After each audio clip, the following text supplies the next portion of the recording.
ലോക്സഭാ തെരഞ്ഞെടുപ്പിൽ കർണാടകയിൽ കോൺഗ്രസ് പ്രതീക്ഷിച്ചത്ര മുന്നേറ്റം ഉണ്ടാക്കാൻ കഴിഞ്ഞില്ല എന്നുള്ളത് യാഥാർത്ഥ്യമാണ്.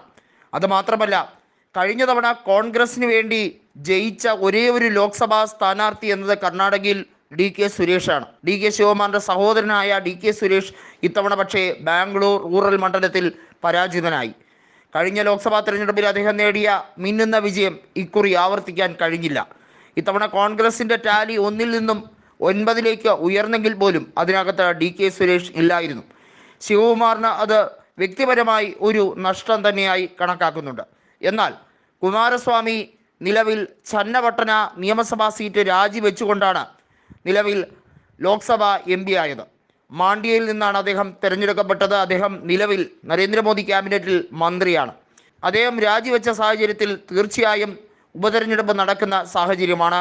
ഡി കെ ശിവകുമാർ അങ്ങോട്ടേക്ക് മത്സരിക്കാൻ ഒരുങ്ങിക്കഴിഞ്ഞിരിക്കുകയാണ്. ചന്നപട്ടണ നിയമസഭാ തിരഞ്ഞെടുപ്പിൽ ഉറപ്പായും ഡി കെ ശിവകുമാർ ജനതാദൾ സെക്കുലറിൽ നിന്നും, അതായത് JDS നിന്നും സീറ്റ് പിടിച്ചെടുക്കും എന്ന് വളരെ വ്യക്തമായി കഴിഞ്ഞിരിക്കുന്നു.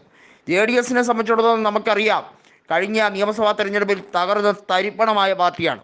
എന്നാൽ നിലവിൽ മോദി മന്ത്രിസഭയിൽ ഒരു മന്ത്രിയായി എന്നുള്ളതിൻ്റെ വെറും പേരിലാണ് കുമാരസ്വാമിക്ക് ഫ്ലക്സ് ബോർഡുകളും മറ്റുമൊക്കെയായി നിൽക്കുന്നത്.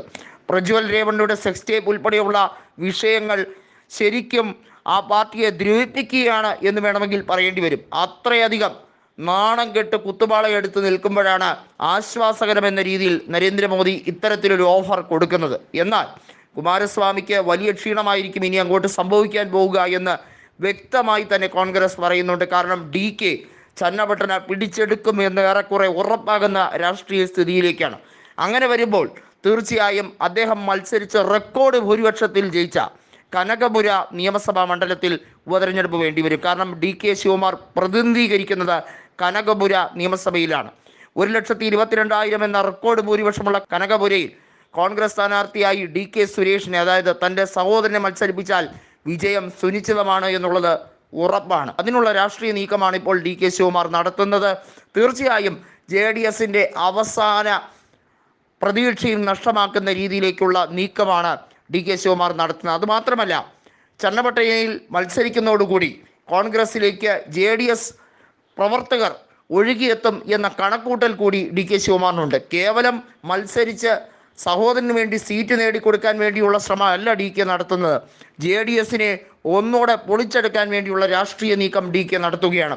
ഇത് കൃത്യമായി കുമാരസ്വാമിക്ക് അറിയാം. പക്ഷേ കുമാരസ്വാമിക്ക് നിസ്സഹായത മാത്രമേ ഇപ്പോൾ ഉള്ളൂ. കാരണം ചന്നപട്ടണയിൽ ഇനി അദ്ദേഹത്തിന് മത്സരിക്കാൻ കഴിയില്ല. കാരണം അങ്ങനെ വേണമെങ്കിൽ കേവലം ഒരു MLA ആകണമെങ്കിൽ MP സ്ഥാനം രാജിവെക്കണം. നിലവിൽ കേന്ദ്രമന്ത്രിയായിട്ടുള്ള കുമാരസ്വാമിക്ക് അതിന് കഴിയില്ല.